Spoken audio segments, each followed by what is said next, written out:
बिस्मिल्लाहिर्रहमानिर्रहीम। अस्सलाम वालेकुम फ्रेंड्स, कैसे हैं आप सब लोग। उम्मीद करता हूँ आप सब लोग खैर खैरियत से होंगे। मैं हूं शेख अब्बास और आप देख रहे हैं मेरा यूट्यूब चैनल। तो फ्रेंड्स, आज हम एक और डेयरी फार्म पे मौजूद हैं। उनके ऑनर हमारे साथ हैं, उनसे आपकी गुफ्तगू करवाएंगे और उनसे पूछेंगे ये काम करते हुए उन्हें कितना अर्सा हो गया। अस्सलाम वालेकुम सर जी। वालेकुम क्या हाल चाल है सर? अल्हम्दुलिल्लाह, शुक्र अल्लाह का। अच्छा सर, सब तो पहले तो अपना नाम और अपने फार्म की लोकेशन दस दें। मेरा नाम मोहम्मद अजमल है। ठीक हो गया। मैं मौजा बूटे वाला तहसील जिला मुल्तान दे रैची। जबरदस्त। हाँ जी। अच्छा सर, ये दसो कि अपना डेयरी फार्म का काम करदे कितना अर्सा हो गया तुहानू? ये काफी अर्सा हो गया, तकरीबन 22 साल हो चले। माशाल्लाह, जबरदस्त। अच्छा सर, अपने को इस टाइम मौजूदा केड़ी नस्ल दी गायें हैं? फ्रीजन ते क्रॉस दियां ने, कोई देसी दे विच साहिवाल दे क्रॉस दियां विच आईयां ने। ठीक है, फ्रीजन और साहिवाल क्रॉस च। हाँ जी। तो सर क्रॉस गायें रखने की वजह की है, प्योर क्यों नहीं रखी? साडे माहौल दे मुताबिक जेड़ा ना गर्मी इथों बर्दाश्त करदियां थोड़ा जिहा, ते ओदी वजह ते जेड़ा इस वास्ते जेड़ा ना असां ठीक हो गया। तो सर जी क्रॉस नस्ल दी गायें रख के इन्हां कोलों मिल्क कितना ले दे पर डे एक गाय को? दूध तकरीबन 18 तो 20 लीटर तक जेड़ा ना एक गाय दूध।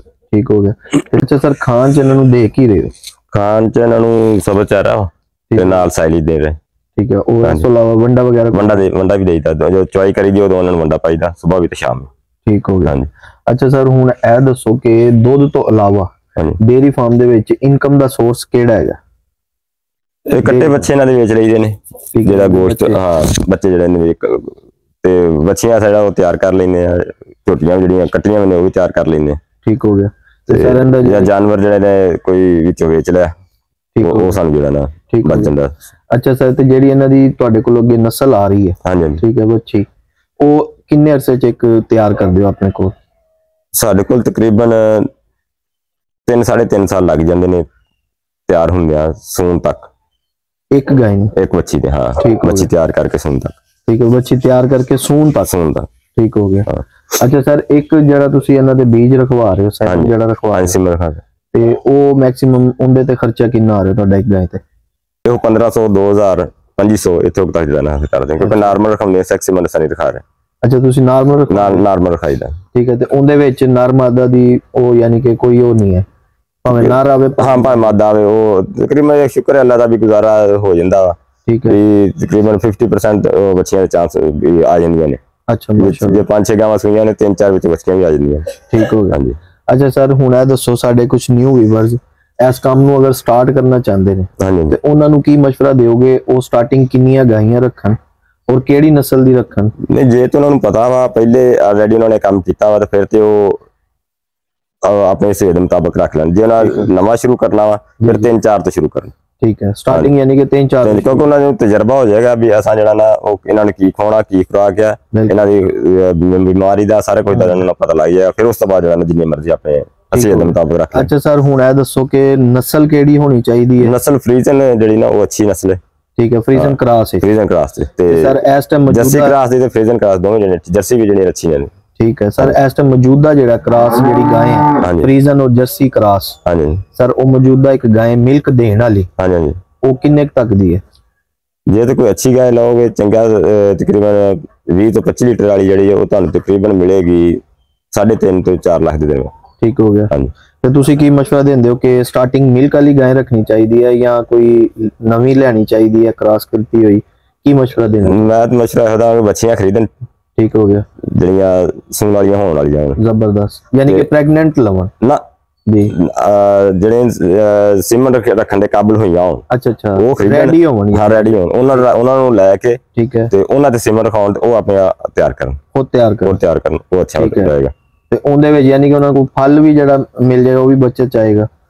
ਨਹੀਂ, ਬੱਚਾ ਐਵੇਂ ਆ ਵੀ ਜਿਵੇਂ ਇਹ ਵੈੜਾ ਮੇਰੇ ਕੋਲ ਖੋਤੀਆਂ ਨੇ ਜੀ ਜੀ, ਐਵੇਂ ਤਿਆਰ ਹੋਣਗੀਆਂ। ਉਹ ਇੰਨੀਆਂ ਜਿਹੜਾ ਨਾ ਉਹਨਾਂ ਨੂੰ ਪੋਸਚਰ ਸਾਹਮਣੇ 2-3 ਮਹੀਨੇ ਉਹਨਾਂ ਨੂੰ ਕੁਝ ਸਮਝ ਆ ਜਾਏਗੀ ਉਹਨਾਂ ਨੂੰ। ਠੀਕ ਹੋ ਗਿਆ, ਮਾਸ਼ਾਅੱਲਾ, ਖਾਣ ਪਿਆਉਣ ਦੀ। ਤੇ ਫਿਰ ਉਸ ਤੋਂ ਬਾਅਦ ਜਿਹੜਾ ਉਹਨਾਂ ਨੂੰ ਸਿਮਨ ਰਖਾਉਣਗੇ, ਉਹਨਾਂ ਦੇ ਕੋਲ ਰਹਿਣੀ ਹੈ, ਉਹਨਾਂ ਦੀ 9 ਮਹੀਨੇ ਦੇਖਭਾਲ ਕਰਨੀ, 9 ਮਹੀਨੇ ਚ ਤਿਆਰ ਹੋ ਜਾਣੀ ਹੈ, ਉਹ ਡਬਲ ਉਹਨਾਂ ਨੂੰ ਪ੍ਰੋਫਿਟ ਦੇਣੀ।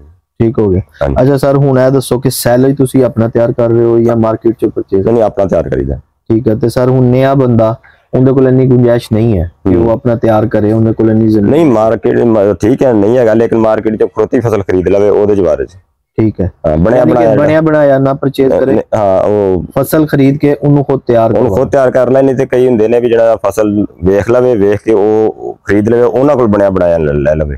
ठीक हो बेस्ट ठीक है यानी कि ਉਹਦੇ ਵਿੱਚ ਵੀ ਬਚਤ ਦੇ ਚਾਂਸਸ ਹੈ ਹਾਂ ਉਹ ਜੀ ਬਚਤ ਦੇ ਚਾਂਸ ਹੈ ਠੀਕ ਹੈ ਤੇ ਸਰ ਇਸ ਤੋਂ ਇਲਾਵਾ ਵੰਡਾ ਜਿਹੜਾ ਤੁਸੀਂ ਇਸਤੇਮਾਲ ਕਰ ਰਹੇ ਹੋ ਤੁਸੀਂ ਆਪਣਾ ਤਿਆਰ ਕਰਦੇ ਹੋ ਨਹੀਂ ਮਾਰਕੀਟ ਤੋਂ ਖਰੀਦੀਦਾ ਅੱਛਾ ਲੇਕਿਨ ਇਹ ਕੋਸ਼ਿਸ਼ ਕਰੀਦੀ ਆ ਵੀ ਜਿਹੜਾ ਨਾ ਕਿਸੇ ਡਰਗ ਫੈਕਟਰੀ ਵਾਲੇ ਨਾਲ ਜਿਹੜਾ ਡਰਗ ਗੱਲ ਹੋ ਜਾਵੇ ਉਹ ਡਰਗ ਜਿਹੜਾ ਸਾਨੂੰ ਪਹੁੰਚੇ ਠੀਕ ਹੋ ਗਿਆ ਜਿਹੜਾ ਨਾ ਉਹ ਨਾ ਠੀਕ ਹੋ ਗਿਆ ਅੱਛਾ ਸਰ ਹੁਣ ਇਹ ਦੱਸੋ ਕਿ ਐਂਡ ਬਿਲਕੁਲ ਜਿਹੜਾ ਇਹਦਾ ਅਗਰ ਵੀਡੀਓ ਦਾ ਸਵਾਲ ਦਾ ਐਂਡ ਕਰੀ ਜਾਂਦੇ ਤੇ ਦੋ ਗਾਈਆਂ ਅਗਰ ਕਿਸੇ ਭਾਈ ਨੇ ਰੱਖੀਆਂ ਹਾਂਜੀ ਤੇ ਉਹ ਮੈਕਸਿਮਮ 20 ਤੋਂ 5 ਲੀਟਰ ਜਿਵੇਂ ਤੁਸੀਂ ਦੱਸ ਰਹੇ ਹੋ ਦੁੱਧ ਦਿੰਦੀਆਂ ਨੇ ਹਾਂਜੀ ਤੇ ਪਰ ਡੇ ਉਹਨਾਂ ਤੇ ਖਰਚਾ ਔਰ ਆਮਦਨੀ ਇਹਦੇ ਬਾਰੇ ਥੋੜਾ ਜਿਹਾ ਸਾਨੂੰ ਵਜ਼ਾਹਤ ਨਾਲ ਦੱਸ ਦਿਓ ਕਿ ਪਰ ਡੇ ਦੋ ਗਾਈਆਂ ਖਰਚਾ ਕਿੰਨਾ ਕਰਵਾਉਣਗੀਆਂ ਤੇ ਬਦਲੇ ਚ ਦੁੱਧ ਕਿੰਨਾ ਦੇਣਗੀਆਂ ਦੋ ਗਾਈਆਂ 20 ਲੀਟਰ ਦੇ ਹਿਸਾਬ ਨਾਲ ਜੇ ਦੇਣ ਤੇ ਉਹ ਇੱਕ ਮਣ ਦੁੱਧ ਬਣ ਜਾਏਗਾ ਠੀਕ ਹੈ ਪੂਰੇ ਦਿਨ ਦਾ ਤੇ ਪੂਰੇ ਦਿਨ ਦੀ ਖੁਰਾਕ ਕਿੰਨੀ ਹੋਏਗੀ ਇੱਕ ਗਾਂ ਦੀ ਉਹਦੇ ਚ ਇਹਨਾਂ ਨੂੰ ਵੇਖ ਲਓ ਵੀ ਮਣ ਵਿੱਚ ਜਿਹੜਾ ਇੱਕ ਗਾਂ ਇਹਨਾਂ ਨੂੰ ਵੱਧ ਜਾਏਗੀ ਇੱਕ ਗਾਂ ਦਾ ਦੁੱਧ ਇੱਕ ਗਾਂ ਦਾ ਦੁੱਧ ਜਿਹੜਾ ਇਹਨਾਂ ਨੂੰ ਖਰਚਾ ਆਏਗਾ ਜ਼ਬਰਦਸਤ ਯਾਨੀ ਕਿ ਇੱਕ ਮਣ ਦੁੱਧ ਹੈ ਤੇ ਉਹਦੇ ਚੋਂ 20 ਕਿਲੋ ਜਿਹੜਾ ਦੁੱਧ ਹੈ ਉਹਨਾਂ ਤੇ ਖਰਚਾ ਹੋ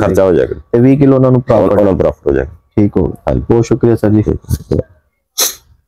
जी। तो फ्रेंड्स ये थी आज की वीडियो, उम्मीद करते हैं आपको आज की वीडियो अच्छी लगी होगी। इंशाल्लाह नेक्स्ट वीडियो में आपके साथ मुलाकात करेंगे, तब तक अपने दोस्त शेख अब्बास को दीजिए इजाजत। अल्लाह हाफिज।